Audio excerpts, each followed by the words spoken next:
Hey guys, and welcome back to the channel. Welcome to part 112 of the emergency storage shed clean out series. It's even looking dark back there. I'm going to put another light in. It's just, the sun's just gone down. It's getting late in the day, but I thought I should start this video. We need to get something out of the shed for this week. Who would have thought I'd be saying part 112 a couple of years ago? And maybe in 2 years' time, we'll be saying part 200 and something. How far will we have got down the shed? How much money would we have raised? These questions are yet to be answered, so stay tuned. Today we're going to get something out, and I thought we might do a little bit of picking rather than just a box off a shelf, and I'll show you what I mean. I normally say I don't pick, certain pieces out. I just want to get the thing cleared, and we're going to do it systematically. But I had someone, I think it was David, ask me about this frame. So I said, well, we'll get that out, and it kind of is next anyway. But rather than go back to the shelf and get another box or another TV or monitor or something, we really should start back up the top here. So I thought we'll just get those couple of red fuel cans, maybe the blue tub. I think it's got some spray paints in it. So just a bit of a mixture of shed things. But we will have a look at that frame first and see what we're going to do with that. Whether we clean it up and restore it, or whether we just basically make it saleable, or whether I actually use it for something. We'll get it into the bench first, check that out. Then we'll probably just grab that blue tub and the fuel cans. If we get through it all really quickly, I think the next step's probably those milk crates, and they do have, well, I can see a canister in there, so there's a bit of household stuff. There's things wrapped up in newspaper. So I think we'll work through that process, do those crates after these other odds and ends. Then there's some old frames up there. I'm not sure if they're paintings or just frames. Hopefully they're okay, because I did have a possum in here at one stage, and they might be a bit soiled, shall we say. That tub there looks like it has some sort of computer games in there, or CDs at least. There's a CRT monitor behind the blue tub. There's these old Valve console radios, the big one down here as well. So we won't do all those, of course, in this episode. We also have quite a vintage CRT TV. And that yellow cupboard thing there, I think, had a big stack of old car manuals in there. So, and of course, we have to get back to this huge big mangle and assemble that at some stage. So lots to do. We'll start with a few odd things, and we'll work our way along this side, I think, before we get back to this middle shelf. There was another old frame behind this one, so we'll look at that as well. And I'm going to suggest that if anyone spots anything that's kind of next or soon and you're interested, leave a comment below, because that kind of happened with the computer that Steve was interested in, and he's happily got that. The next computer there I ended up selling to Bob, and that's on its way. So I don't mind if you say, hey, on the next shelf right in front of you, I'm interested in such and such. We can get to it a bit quicker that way. I'll go and get that other tub and the fuel cans. I think this probably will do us for this episode, but we've made a fair bit of space, which is good. Should be fairly quick to deal with as well. All right, let's have a look at this frame. And it's a early, I'd suggest maybe 1920s. Not sure how we're going to go here. Hopefully we don't get too much reflection for you guys. It's got some nice applied decoration, but it is a bit rough. It's missing some bits.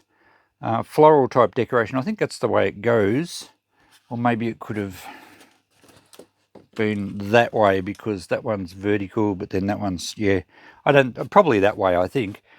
It's, around 1920s perhaps. It's actually like a plywood. It's obviously unrestored, and it's not in the best condition. I think it's the original glass, and you can usually tell that, God, you're getting reflections of all the lights, sorry. You can usually tell original glass, because if you look across it, sometimes you can see slight ripples, other times you can actually see elongated bubbles, and I can see one here. I'll have to get the camera closer and show you.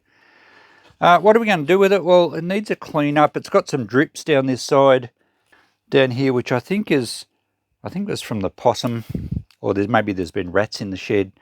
It should clean up okay, so I think we'll try and clean it up. It's been a bit damp this end and a bit splintered as well, but I think it's worth cleaning up and doing something with.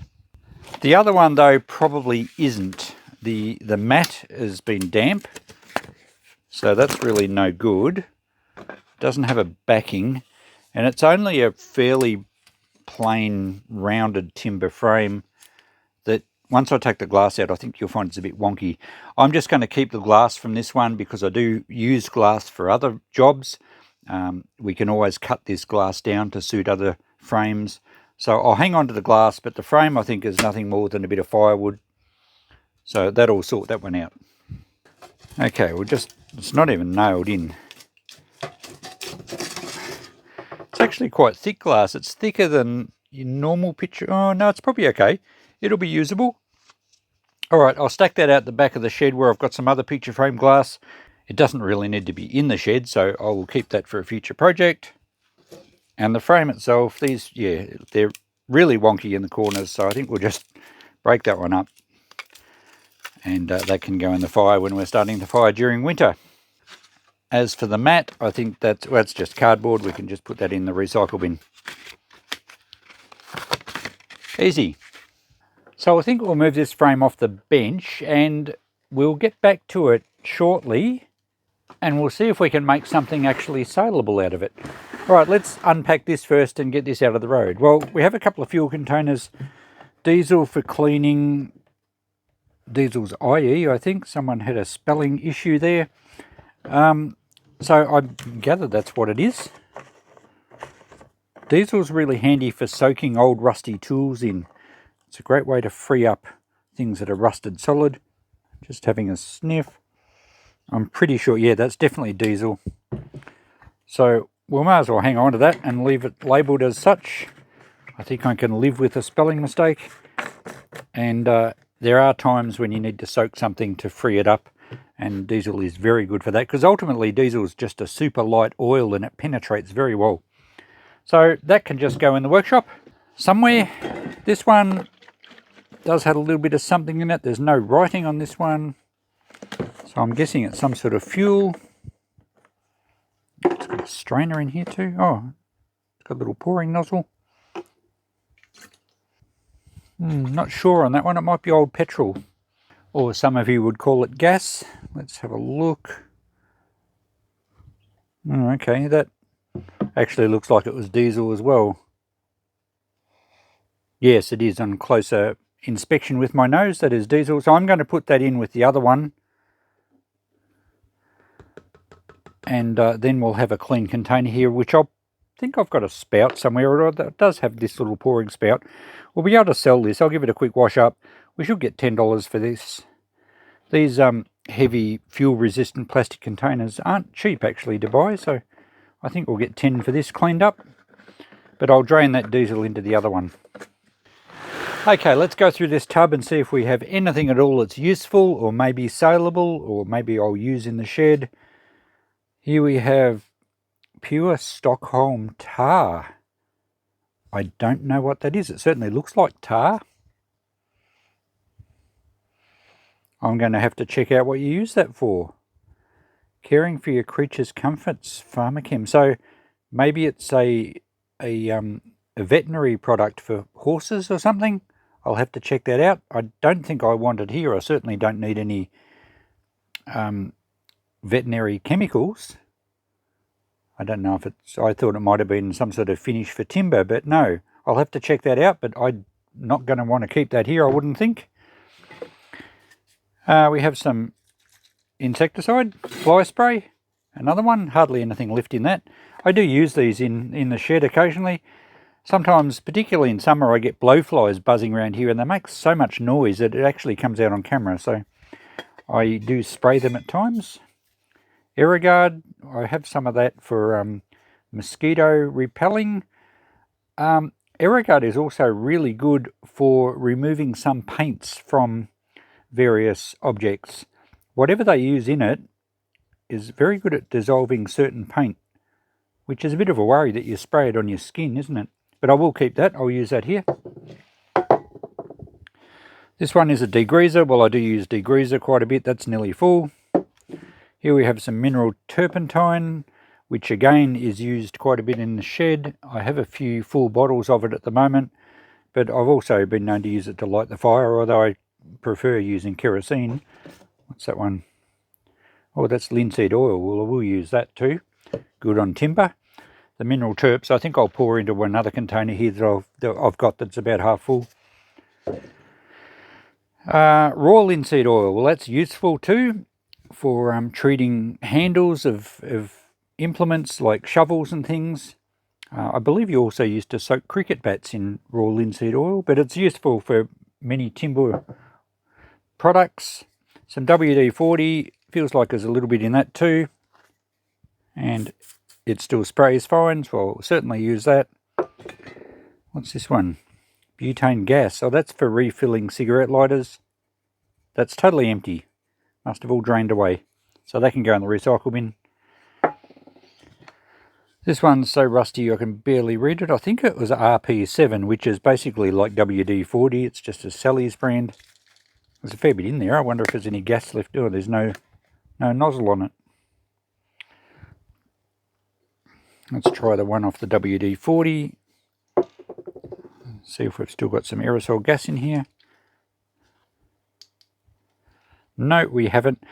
But I can puncture the can. It looks like it won't take much. And drain whatever's out there and just put it in a squirty bottle, like one of these bottles. Speaking of which, what's in here? Household multi-purpose sprayer, but we don't know what's in it. Penetrine. Alright, well that's much the same as these products. So I could probably even drain the RP7 into that. And it's just handy, again, for freeing up loose bolts. And I don't know why it's red. Actually looks like it might be a power steering fluid, something like that. Transmission, could be a transmission fluid. Does it have a smell to it? It does smell a little bit like transmission fluid. It's still going to work fine as something to free up rusted bolts and things. So, alright, we'll use those in the workshop. Here we have Barbie Chef Barbie Sparkle. It's just a oil and grease remover, so much like a degreaser. That's quite full, actually. Hopefully it's got some gas in it.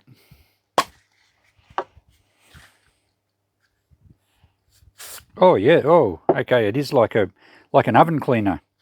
But it did say it was non-caustic, so I guess that's good. Alright, well I might even...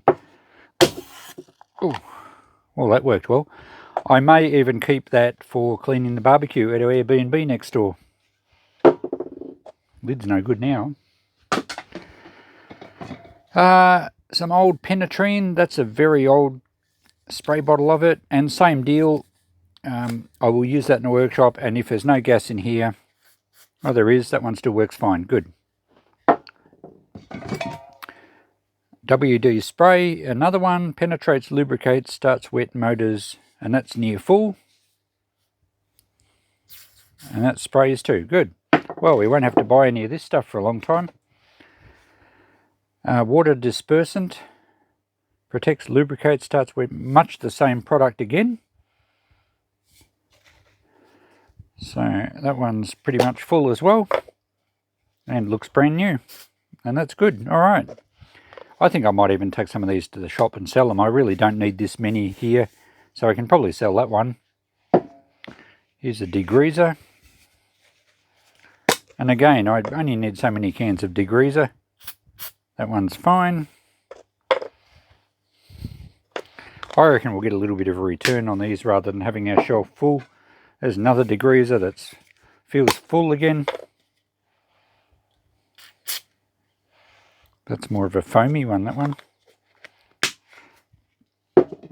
What's this one? Another degreaser. Same product again. Near full again. That's good too. And the last one here, another degreaser. Where's that cap from?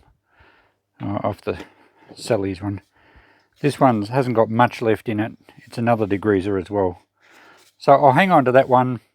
I think all these ones are pretty much full. So I reckon we'll get some return on these. And I'm not sure. It had a $2 sticker on it. I think you'd pay a lot more than $2 for a can of lubricant or spray and degreaser. That's near full. I think we will actually go $2 each, and maybe that one too. So that'll give us $10 return out of this box. because I have plenty of those already here. The other ones I'll probably use up. I tend to use these penetrating lubricants much more than I use a degreaser. Alright, so let's say $10 value, a few to sort out, some to use. Yeah, and it's processed another tub. Okay, so after processing all that, I have some items to sell, and I grabbed another one off my shelf where I had quite a lot of these, so that one can go as well. Is that it? I don't know, I grabbed another one. I think that was it. So we've got 6 there. We're just going to call that $10 return. The fuel can here cleaned up pretty well as new, so we'll go $10 on that one. And I did find out about this Stockholm tar, and it's a pine tar which is used on hooves of animals like horses. It's a mild antiseptic, I believe, but it's also used as a timber sealing compound. I think they were used it on boats and things for waterproofing, and even for sealing hemp type ropes. So Google tells me. I don't think I'm going to use it. I did check out, you can still buy this exact 1 litre bottle online for nearly $60, so it's not cheap stuff. This has, I've turned it around, we can't see a level in it now. It's just over half, so I'm going to try that in the shop at $10. It's only the people that know about this stuff, and we are in an area here where there's a lot of horse studs, so I reckon someone has a horse will appreciate the value that this is if they've used it before, or even if they've got some and then they see over half a bottle for $10, I reckon they'll grab it. If it sits in the shop too long, I'll drop the price, but I think we'll try and get $10 for that, so that can go in the tub there too. So that will be $10, $20, $30 return there. So that's okay, not bad, and I've got a few products to use myself. Time now to have a look at this frame and see if we can turn it into something that someone's going to want to buy, because I think it's worth the effort. So first thing I'm going to do is take the glass out, and to do that we need to pull out a few nails, I suspect. Now I did have a wire, I've still got the wire here actually, that went across, but I think it'll actually be better hanging the other direction. And I have found an old print, so I'm going to actually turn it into a piece of art. So this is a print that's I tend to save these when I find them in frames that are damaged, or and sometimes I'll keep old newspapers and magazines if they've got nice advertisements that I can frame up. I've got frames stacked everywhere in my shed, and I've never really had time to dedicate a day to framing up things. They do sell very well. This is it looks sort of circa 1900, which kind of suits the frame. I think, as I said earlier, I think the frame's probably 1920s, might be a bit earlier. It's probably a bit Art Nouveau with those floral decorations on it, but this will work fine. It gives it a bit of colour, and it actually fits in the hole, and we'll use the original mat because it has a nice old aged look to it. This actually won't be big enough on its own anyway, so I think we'll try and incorporate this into the frame. But first we've got to pull the frame apart and give it a bit of a clean up, so the mat should slip out. I think we might pull some nails out first. Now I won't film this whole thing. I actually have done a few videos on fixing up frames and repairing frames and even cutting glass. Now we're not going to go and turn this video into a how to restore an old frame video, but I'll just show you basically what I'm doing. See, that frame's not too bad. It's a little bit warped, but if we put a backboard on this once we've finished, it'll hold it flat. And as you can see, it actually surrounds this print fairly nicely. So we'll pull a couple more nails out, we'll get the glass out, we can give the glass a clean up, and then we've got to look at doing something with the timber. Okay, with all the nails out, we can remove the glass, and we'll give that a wash up. And I'll take these 2 screws out because I want to hang this the other way. Now I'll give this a brush off. I did notice that this frame is a little loose on the ply. In some places, I think it was just glued. Some places it's a bit loose, but most of the way around it's loose this side too. So I think what I might do is just clean it up tonight. I'll squeeze some glue under here, we'll turn it over, we'll put some weight on it, and when that's set, then tomorrow we can clean up the front.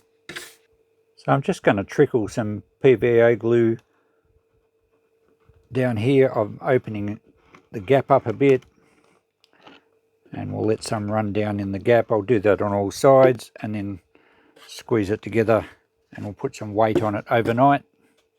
There we go, a few lead ingots and a couple of heavy transformers, and we'll leave that set overnight. It's the next morning. We can take these weights off now, and hopefully it's stuck to the back frame. Oh god, these are heavy.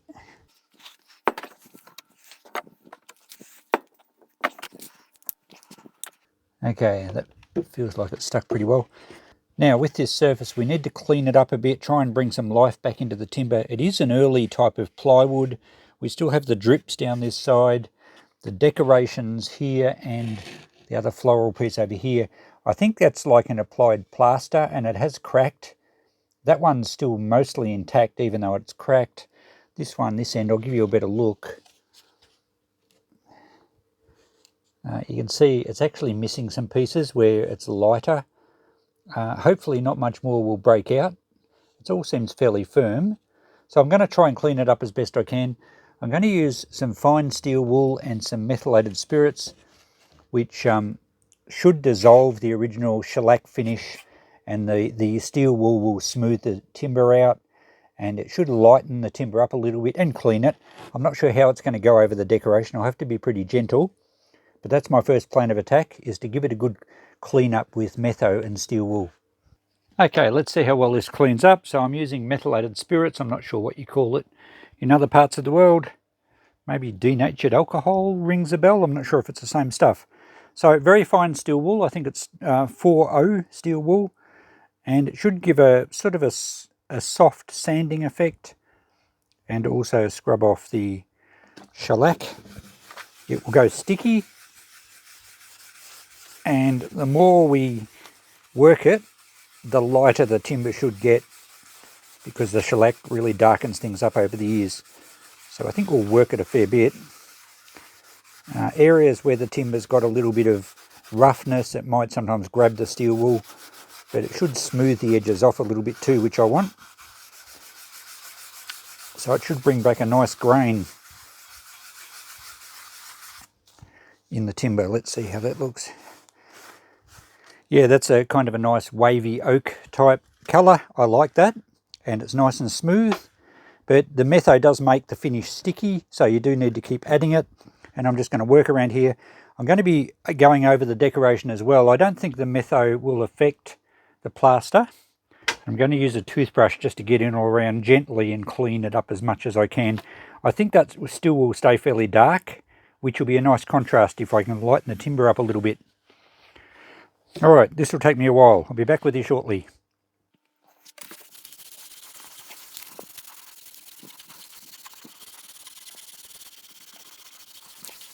Just giving you a look at how I'm cleaning up these decorations. I really just want to get all the dust and grime out from around the edge.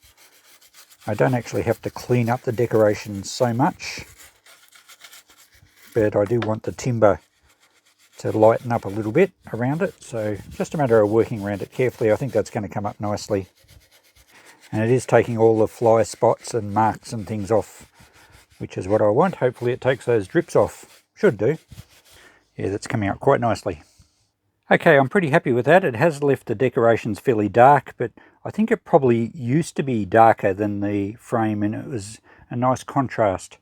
As you can see, there are certainly some missing pieces, and I did have a couple of little bits come away while I was cleaning it, but it's actually cleaned up pretty good.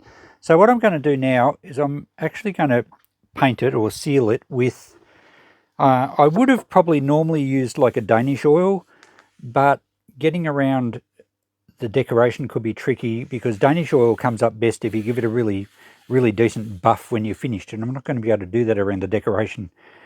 So I'm actually going to use a can of Estepol satin, because I don't want it really glossy, and this is kind of a stain and a sealer, and I feel that the Estepol might be a little bit more, shall we say, sticky when it sets, and it will probably help hold the remaining decoration in place by kind of sealing it and almost gluing it onto the frame, whereas I think the Danish oil may not have that effect. I normally aren't a fan of an Estopole, but I think this will be a pretty good product. It's one I got it at someone's shed and I've kept it because it'll be handy one day. Today's the day. So it's a teak stain. I'm not sure how that's going to go on this colour. I'm really not fussed as long as it looks like a nice timber and we see a bit of the grain and it looks more presentable than what it was. The drips from the possum came off nicely, so that's all cleaned up well. It's looking good so far, so I'm just going to get out an old paintbrush and give it a coat of this stuff. I do like using up old remaining paint and products out of people's sheds, much better than throwing them out. I just gave this a really good stir, and I'm not sure what colour it's actually going to be. It looks very black, so I just thought I'd give it a touch on here and see what it looks like. Yeah, I think that will come up all right. Yeah, it's going to dry a bit lighter than that, so that's okay. I didn't want to darken the frame too much. So let's go. Oh yeah, the grain's going to still show through here nicely. All right, let's slap it on.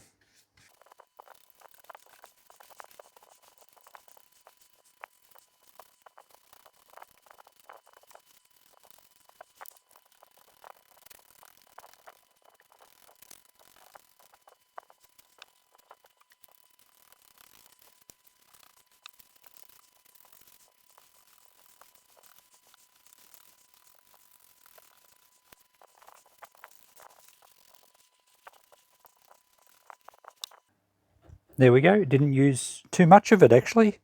We'll leave that dry and see how it looks. It's very glossy at the moment. I'm hoping it dries a little less glossy. It does say satin, so let's see how we go.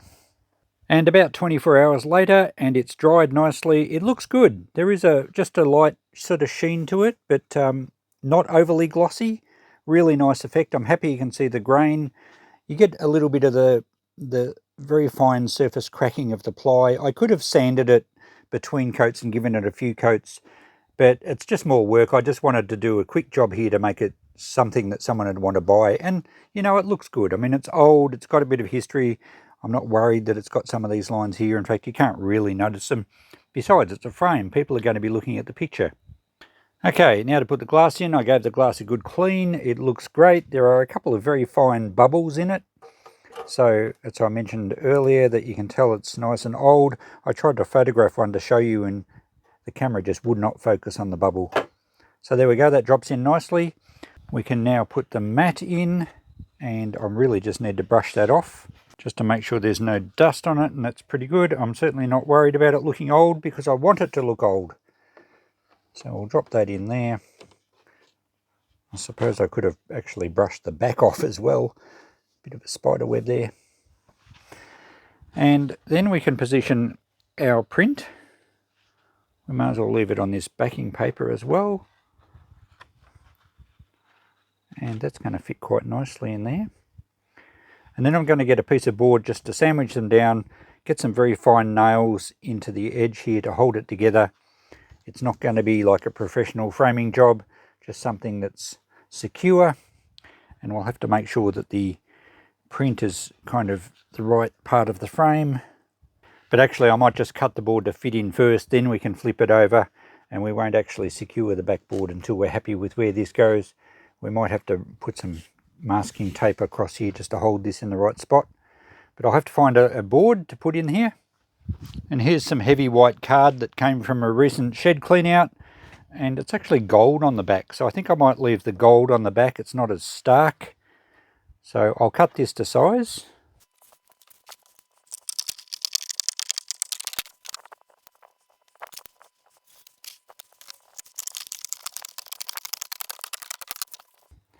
Okay, let's flip that over and see how it looks. Okay, that looks pretty good. I've got the angle here where you don't get fluoros reflecting in the glass. I think the bit of colour from the print actually goes nicely with the darker frame. Ideally though, the frame probably would have been suited to a nice black and white family portrait or something, but a bit of colour is not so bad.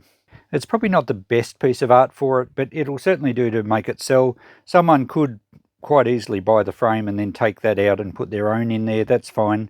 At least it presents it quite well. So, alright, all we need to do now is secure it in place so that it sort of stays square, and then put some nails in the back to hold it all together. Okay, now to put some nails in, and I'm using some rustier looking nails that I've saved in a previous video, I'm sure. And I've also shown this method of hammering nails in where you don't use a hammer, you use some long pliers, adjustable pliers, and you can actually press the nails in to the frame. That one hasn't got a very good end on it. We don't want nails that are too rusty because they do have trouble going into the timber. This one's a little bit shinier, but at least they don't look brand new. And we can use the pliers to press them into the timber. Saves any risk of breaking the glass by hammering or splitting the frame. So I'll do a nail in each centre of each side, then I'll go and put a few more in, and that will keep the backboard pressed hard against the glass to keep the artwork flat. And that's all we need to do. Oh, we will have to put a chain across the back or a piece of picture wire to be able to hang it.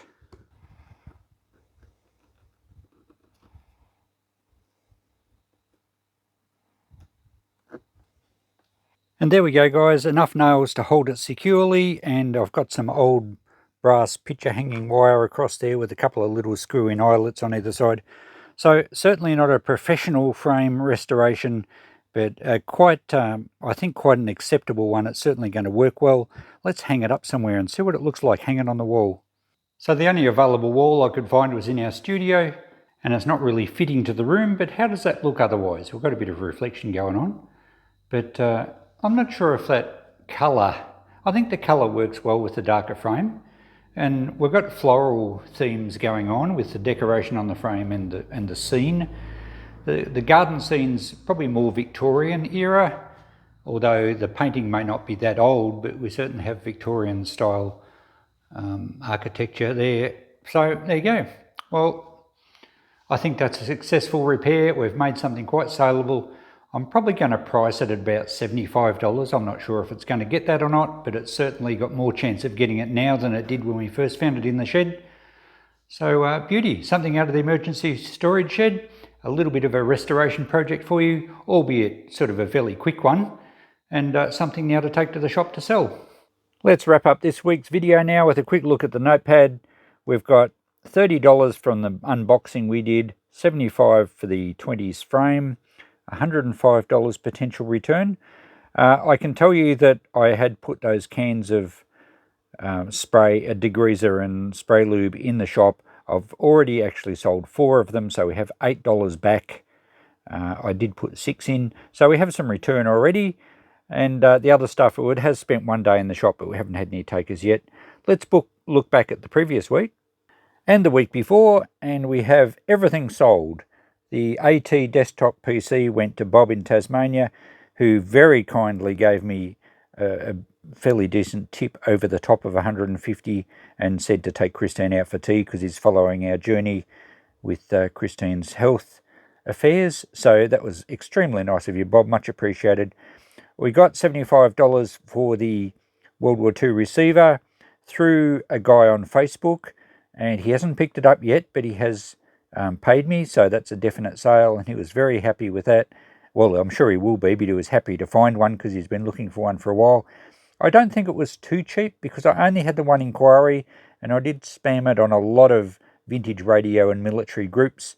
So, yes, a few people mentioned I could have contacted the guy that bought the transceiver or the transmitter, and I did think of that, but I couldn't find his information, and as I found someone anyway, so that was fine.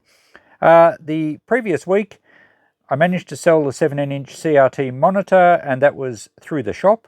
I did put that on a specialist Facebook group. A few people keen, but they lived quite a long way away, and I didn't really want to post it. But someone came in the shop and offered me 50. I had 60 on it. So I've sold that, and the IBM PC went to Steve in Queensland. So the last 2 weeks, everything has sold, which is awesome. And the previous few weeks were, if you remember, there were lots of little bits of vintage hardware. I had lots of little piles of stuff. Sold a bit of it. That sort of stuff takes a while to sell because I don't promote it anywhere. It's just in the bloke section of the shop, or the shed section of the shop, because a lot of ladies go in there and buy bits and pieces for restorations or whatever. So have sold bits and pieces out of that. We don't need to go back and look at all the lists, But I'll mainly concentrate on the larger stuff to show you when it sells. But things are ticking over very nicely. So with this week's total, we're just over $17,400 out of that emergency shed. Pretty good. I'm happy with that. I'm enjoying the journey. I hope you guys are as well. Thanks for coming along. We'll catch you in the next episode. Bye for now.